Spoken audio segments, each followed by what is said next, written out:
Is that your drink? Whose drink is that? Okay, can I have a look at the drink? And cheese and bulk as well. Right, so that's got a colour in it. Colour 110, that's an artificial colour. Food detective and nutrition author Sue Dengate thinks she can find the answer to most kids' problems here, in their lunchboxes. You might need to be a food scientist to decode the information, but these children are walking test tubes. It's really bad. In the past few decades, hundreds of additives have crept into their food. Colours, flavours, preservatives. At least 60 of them cause problems for some kids. But which additives affect which kids? Food companies are leaving parents to find out that for themselves, and the results have been disastrous. The authorities have really dropped the ball when it comes to protecting our children. Over the next 2 weeks, these children from Nana Glen Primary School in New South Wales will be cutting the additives from their food. They have a list of nasties to avoid, and for any 6-year-old, it's quite a mouthful. Sorbates, benzoates, nitrates, glutamates. Sometimes they're words, sometimes numbers. Always in the fine print and hard to find unless you know what to look for. Their parents have been armed with the same information, and the canteen will only serve food with natural ingredients. What food aren't you going to eat now? I can't eat colours, preservatives and flavours. The effects of a food intolerance can be subtle. The child who fidgets, the child who can't concentrate, the child who has no friends. They were pretty good in the classroom, but they really seem to be playing up now. Is it my imagination or are they louder since they've been eating lunch?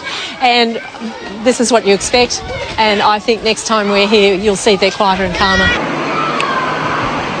It's been 2 weeks since the children of Nana Glen went additive free. We've come back to see if it's actually made any difference at all. Okay, you guys, hurry up. First stop, the principal's office. Laurie Renshaw had to ask teachers, students and parents to cooperate, and he was stunned by the result. Just as an example, this year we've averaged 6 students on detention per week. Over this last week, we haven't had 1 student on detention. That speaks volumes for itself. I can see a... So, onto the classrooms to see the results firsthand. Kindergarten teacher Jenny Wiseman. They listen to instructions better, and they're not so impulsive. I think that's probably the biggest change that I've seen, that they think before they do things, think before they act. Okay, we're going to put that on the stove? Yep. Parents also couldn't believe the most seemingly benign foods could be having such a detrimental effect on their child's behaviour. Helen Barrett found out her son Liam reacted to additive 160B, found in vanilla ice cream and yoghurt. Removing it from his diet changed his life. His behaviour improved, the tantrums stopped, the head banging stopped, and basically we've gone from strength to strength from there. It's basically changed our life, because now I don't spend my whole day with a child that says no every time I ask him to do something. I have a child that I enjoy being with, and he's just a beautiful, unique creature. Most tellingly is what the kids say themselves. I was getting more friends because I wasn't being so mean as I used to be. I've been sleeping much better, because before I used to, when my mum and dad talked to me, and I'd always take a while to go to sleep. But now when my mum and dad puts me to bed, I go straight to sleep. People used to leave me out because I used to get really angry, and now they're playing with me and all that. Behaviour isn't the only thing affected, there are physical symptoms as well. There were less incidences of bedwetting, headaches, stomach aches and skin rashes.